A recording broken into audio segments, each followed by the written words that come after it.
Class 10th maths में chapter 2 exercise 1 में आपका एक ही क्वेश्चन था, वो सॉल्व हो चुका है। अब आते हैं एक्सरसाइज 2.2 पे।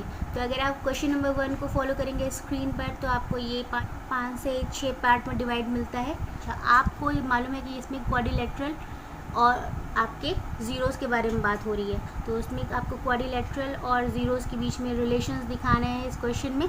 तो सबसे पहले अगर आप क्वेश्चन को फॉलो करते हुए देखेंगे तो आपको पहला पॉइंट मिलेगा x² माइनस 2x माइनस 8। तो पहले भी आप इसे 2.1 में आप ज़ीरोज़ के बारे में पढ़ चुके हैं, जो आपको ग्राफ के थ्रू दिखाया गया था।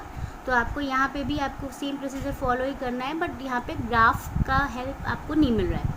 ठीक, तो इसमें क्या कर सकते हैं हम, इस आपको जो आपको इस समीकरण मिला है x² माइनस 2x माइनस 8, इसका सबसे पहले सिंपल तौर पे आप फैक्टराइजेशन करते हैं। तो आप फैक्टराइजेशन कैसे करते हैं, जब आप देखते हैं कि यहाँ पे आपको जो आपका कांस्टेंट होता है, एक आपका कांस्टेंट टर्म होता है, आपको हमेशा उसका गुणनखंड लेना होता है। यानी कि ये जो आपकी एक निश्चित वैल्यू मिलती है, एक कांस्टेंट वैल्यू मिल रही है, इसका आप गुणनखंड अगर 8 का करेंगे तो आपको 2 इंटू 4 या 4 इंटू 2 आप कुछ भी लिख सकते हैं, तो वो आपको मिलेगा। तो x² आपने और ऐसा गुणनखंड लेना है जो मल्टीप्लाई करने पे आपका कांस्टेंट टर्म दिखाए, और आप जब डिवाइड करते हो उसको तो आपको x की वैल्यू भी शो करे। यहाँ पे अगर आप देखेंगे x² minus 4x plus 2x, अगर हम 4 इंटू 2 का फॉर्मूला लेते हैं तो 4 इंटू 2 में आपने x से मल्टीप्लाई किया और इसको प्लस के फॉर्म में लिखा। तब आप अगर हम इसे अब सॉल्व करने की कोशिश करें तो ये x² माइनस 4x आपका लिखा हुआ है, यहाँ पे आप x कॉमन ले सकते हैं, फिर x माइनस 4 आपका विद इन ब्रैकेट बचेगा। फिर दूसरे ब्रैकेट को अगर सॉल्व करना चाहेंगे तो यहाँ पे हम 2 कॉमन लेंगे, तो x माइनस 4 आपका इस ब्रैकेट में रिमाइंडर रह जाएगा। ठीक, आप सेम प्रोसीजर आपको फॉलो करना है। x माइनस 4 आपका चूँकि दोनों कॉमन हो गया तो आपने यहाँ कॉमन लिख दिया और x प्लस 2 दूसरे ब्रैकेट में ले लिया।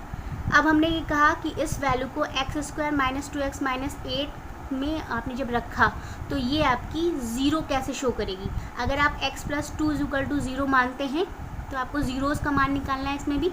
तो आपने देखा कि x plus 2 is equal to 0, तो अगर आप x की वैल्यू निकालना चाहेंगे तो ये जब आपके इक्वल निशान के दूसरी तरफ आप ले जाओगे तो ये -2 में कन्वर्ट हो जाएगा, और दूसरे ब्रैकेट में है x माइनस 4, यानी कि x minus 4 is equal to 0 अगर आपने लिखा तो जब आप x को यहाँ माइनस फॉर्म में था तो आप दूसरे साइड पे लेके गए तो आपको ये 4 मिला। तो हमें क्या मिला, इसमें शून्यक जो आपके थे x के शून्यक का मान निकालना था आपको, तो वो आपको मिल गया -2 और 4। अब आप अगर इनका शून्यकों का योग निकालना है आपको, तो तब आप क्या करेंगे, शून्यकों का योग यानी कि -2 प्लस 4, यानी आपको प्लस 4 यहाँ पे मिला है, तब जब आप इसे कैलकुलेट करते हैं तो आपको 2 मिलता है।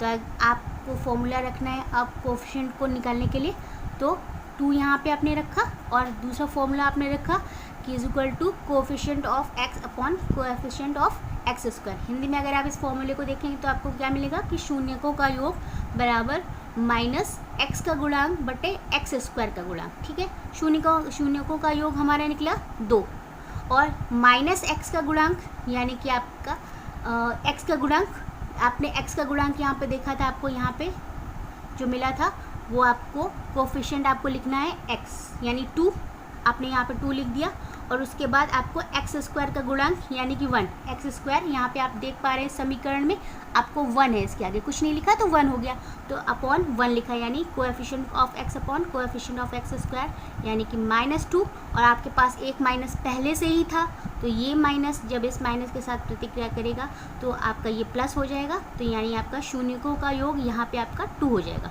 तो आप कह सकते हैं कि left side is equal to right side, तो इसका मतलब आपका ये जो मान निकाला है आपने सम ऑफ ज़ीरो, वो सही है।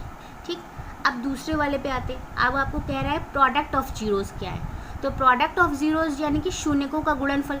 अब शून्यकों का गुणनफल, शून्यकों का मान आपका निकला था -2 और +4। अब अगर आप इनको मल्टीप्लाई करते हैं तो 4 2 8 होता है, तो आप -8 आपने यहाँ पे लिख दिया।